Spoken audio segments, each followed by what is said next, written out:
Hey, I'm Rosie G, your host here on PlayMyMusic.fm, where we unleash the unknown, unsigned, and unheard. Today, we're hanging out with legendary A&R executive Michael Alago.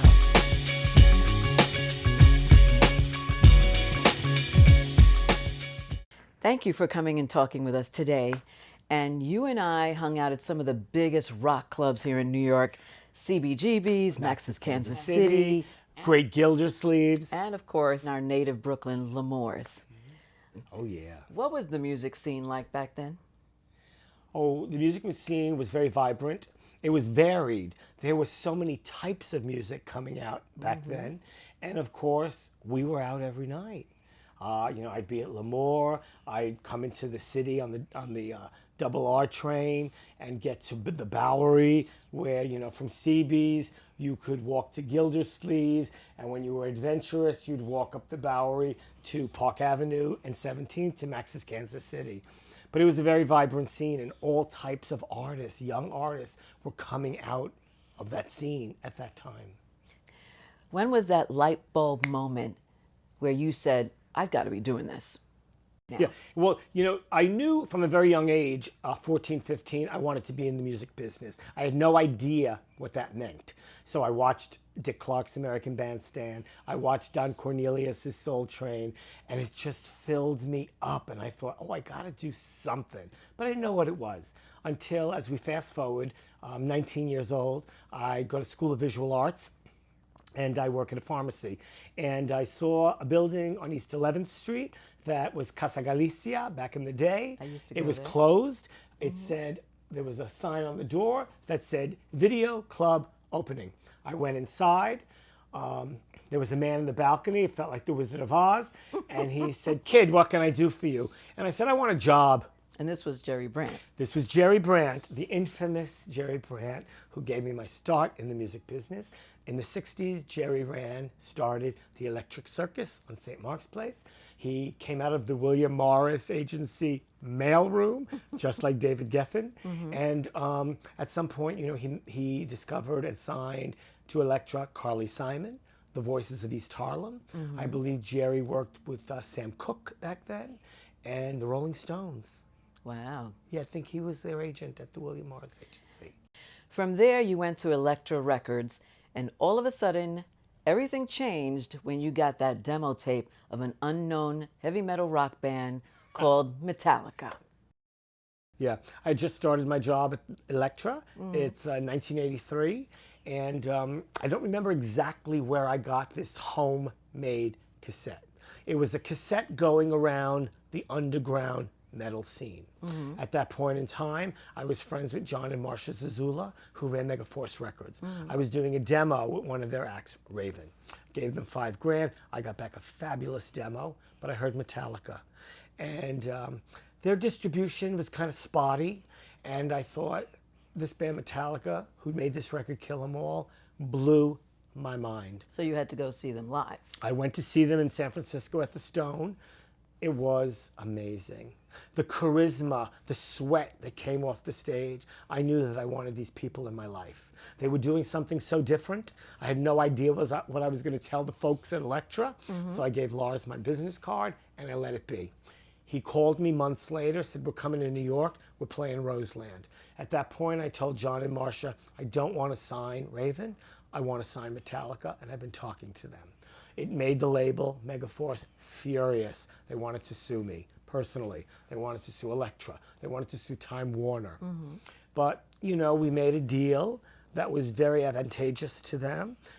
They were going to make money off of the first 2 albums in perpetuity, and that quiets people down real fast. And that is now history. Yeah, the signing, my signing of Metallica is part of music history. It changed the face of rock and roll. It changed the face of heavy metal.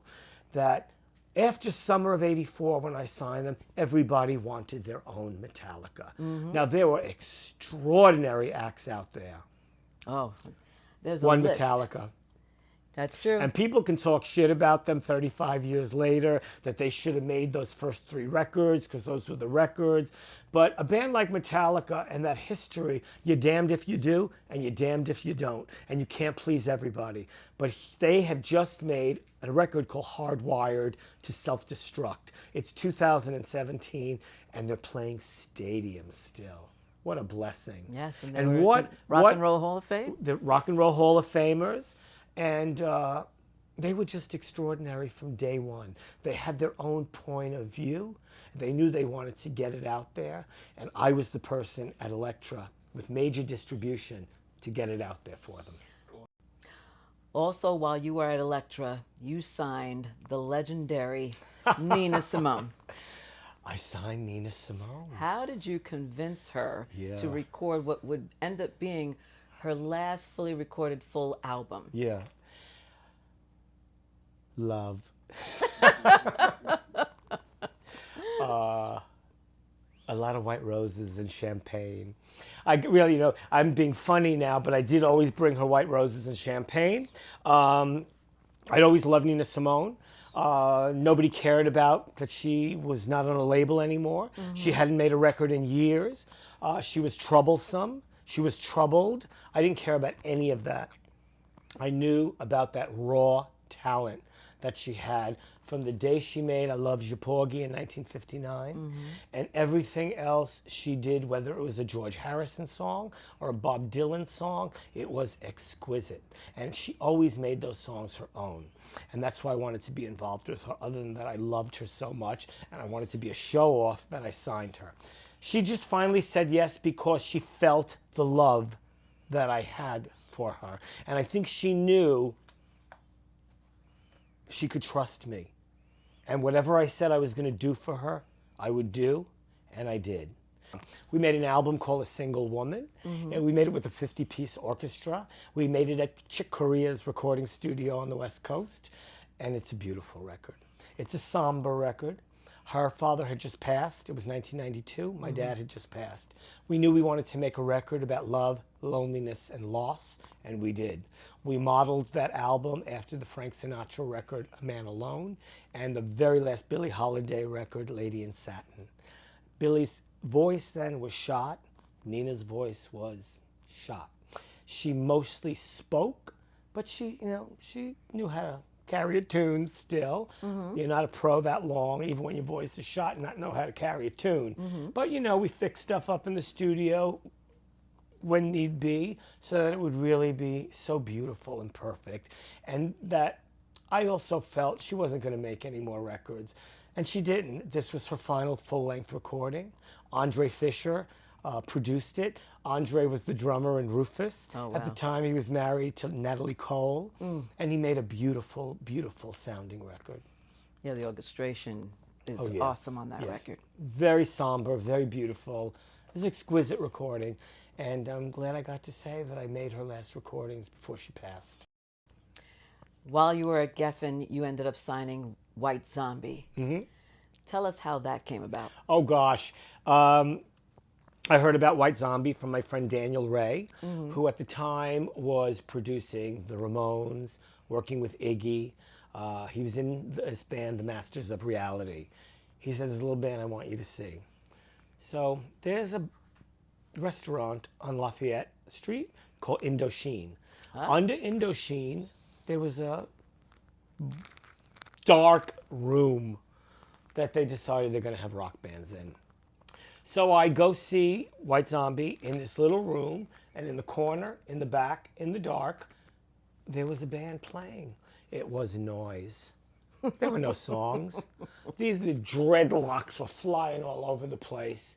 And I thought, I love this noise. I'm going to make something out of these kids. So they finished the set, and I introduced myself to Rob Zombie. Mm-hmm. And I said, you got no songs, but we're going to do something because I love your energy. We're going to do something. He said, well, you know what? I'm going to be big, and I'm going to make films. And I said, I believe you. And I believed him.